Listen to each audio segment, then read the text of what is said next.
Haha. Hey, excuse me. Hey, what is going on, crypto people? Listen, real quick, I want to shoot this video. I got an appointment to get to. But look, the market's doing what the market does.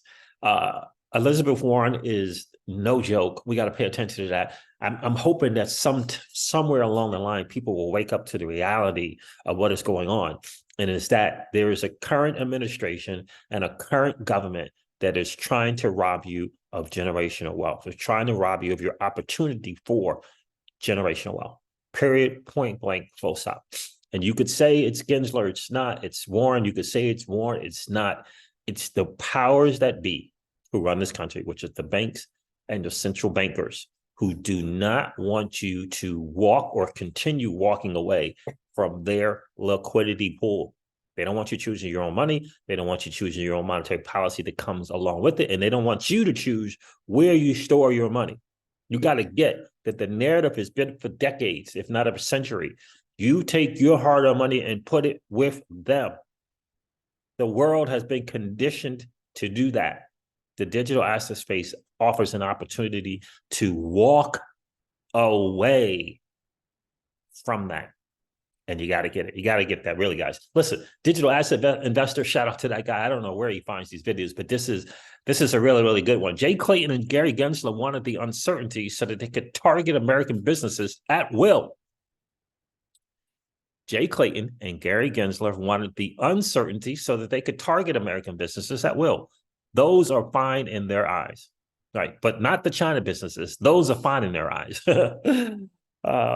The good guys are promising clarity. He tagged Vivek in here, Vivek for a reason, in here, and John Deaton as well. But here's the deal. Look, we just, I say this all the time. I post it all the time. We can no longer afford to be naive. I know it's uncomfortable. No one wants to believe that its country would not want them to become more wealthy. No, they want you to become wealthy in their fiat system. They want you to become wealthy in their system because they can control that. They can control the on-ramps. They can control the off-ramps. You understand? There's a difference. They don't want us having choices and options to opt out. That is the bottom line. And, Warren is doing the bidding of the banks and central bankers without question who rule this world. Do your homework, do your history check. The central bankers pulled the hoodwink and the bamboozle on Congress so that the banks and central bankers could have the power over Congress and that Congress could not put them in check. Don't be fooled by the mirage of oversight hearings in committees that have banking in it. All right, guys, let me go on to the next thing. Let's listen to Vivek here real quick. Whether you're operating tells you the truth. I think that the regulatory ambiguity around this is the worst of all. Is right now you don't know whether you're operating in a securities law enforced regime or not. And I think that ambiguity is the first thing that has to end. It will end on my watch. I personally have strongly libertarian instincts on this, which is to actually leave it to the market to sort out so the participants in a DAO or otherwise are going in eyes wide open with the risks. You can't lie to somebody and sell them something or give them something that they're not actually getting. But if you actually understand the participants have full disclosure of what they're getting into, they should be able to make their own decisions. That's my own orientation. But at the very least, let's take the first and easiest step we have, get regulatory clarity that we lack today. And you have my pledge on my watch. We're going to provide that. So I think that the regulatory ambiguity. That's good. That's very, very good. Now, he had another one about Elizabeth Warren here. Just listen to this real quick. Is known to be built. Senator, I'm with Wholesome Crypto. Okay. So Senator Warren from my state, Massachusetts, is known to be building an anti-crypto army. What is your stance on that? What does that mean? This is her trying to combat with legislative stances to stop cryptocurrencies and as a whole. So I would say that one thing that I will say to find a silver lining there is let the debate actually take place in the open in Congress including the Senate.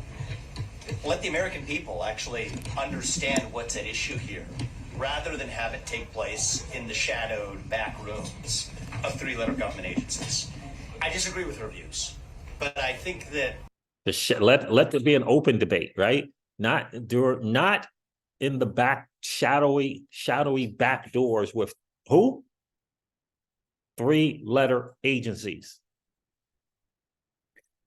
You understand what I'm saying? The bankers, central bankers, have their puppet. Her name is Elizabeth Warren.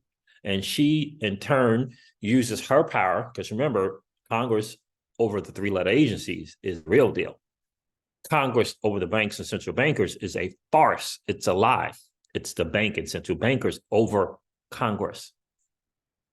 So she's going in and doing her bidding and controlling the 3-letter agencies to try to stop what the bankers and central bankers want, which is to try to stop what the central bankers and bankers don't want, which is the digital asset space and this sovereign sound money where you and I can choose the money and we can choose the monetary policy that comes along with it. In addition, we can choose where we want to store it.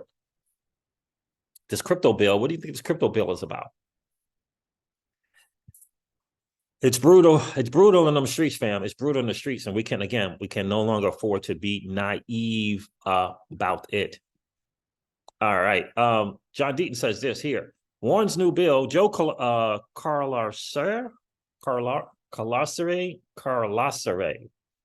says Warren's new bill probably has the best chance of passing of any of crypto's legislation in the last few years. John Deaton says her bill is a big, 3 letters, BIG, big deal. 9 U.S. senators have joined her, including Republicans and independents. As I've said, if you're talking about people, Elizabeth Warren is the single biggest threat to crypto in the United States. It's not Gensler, because Gensler takes his marching orders from Senator Elizabeth Warren. So shout out to Vitae Win. They're moving on, man. They're moving on to getting that project, getting it up and going, getting it up and letting the market decide. With Zaman, formerly ZUM, says Vitae Win, 2.6 nearing completion. Who can guess what the major feature of the next 2.7 version will be? So shout out to Vitae Win and his team. I think it's hugely important to innovate. And if you feel like you have a better project or a better product, get it out into the marketplace and let the market decide. Too often as a community, we just defer, I believe in the XRP community, just kind of defer, just defer to what's going on with Ripple. And I think that's a bad idea. All right, well, Wire put something out that's not popular. But we got to look at the facts and the numbers. Unpopular opinion, says Wire, Bitcoin is still in a bear market and it's about to continue. Over the last few months, as we predicted, in parentheses, under 16,000. We've witnessed a short-term manipulated rally designed at luring in retail suckers for exit liquidity. I don't know, but we sure did go from 44,000, maybe 45,000 to 41,000 really quick. Right now, 99% of the community thinks we will surpass all-time highs and shoot to 500K. I don't know about 500K, but they certainly believe 100K. Because some moon boy or corrupt mainstream media channel told them so. In reality, Bitcoin short-term targets include us plunging below 40K and 30K. And then in the medium term, even below 20K and 10K.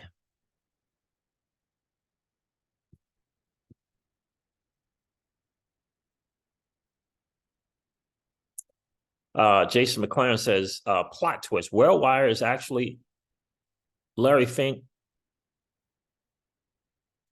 trying to drive the price down so he can scoop up more. He says, I love how you noobs think you're front-running Larry. Yeah, there is no front-running Larry. Larry Fink of BlackRock. I told you guys, the dude, BlackRock is the new fourth branch of the United States government. And as he says, Bitcoin goes, that's how Bitcoin goes. The world's largest assets under management, world's largest. And you think they're going to, they put this Bitcoin ETF out. They got to have the actual Bitcoin. You think they're going to just buy them at the tops? Right? That just doesn't make sense, fam. Doesn't make sense, right? They're not buying at the top. So, according to CoinGecko, the total cryptocurrency market cap is 1.63 trillion. Bitcoin dominance is 49.5%. Bitcoin's trading at $41,300, roughly. Ethereum is trading at $2,195, roughly, or exactly. The market, fam, is just doing what the freaking market does. Continue to hodl strong. Understand that old money doesn't want you to win, but that's okay, though, because you and I, we're already winning. I would ask you to consider this idea, perhaps ponder the notion of living your life permissionless. I'll talk to you guys soon. See ya. Bye.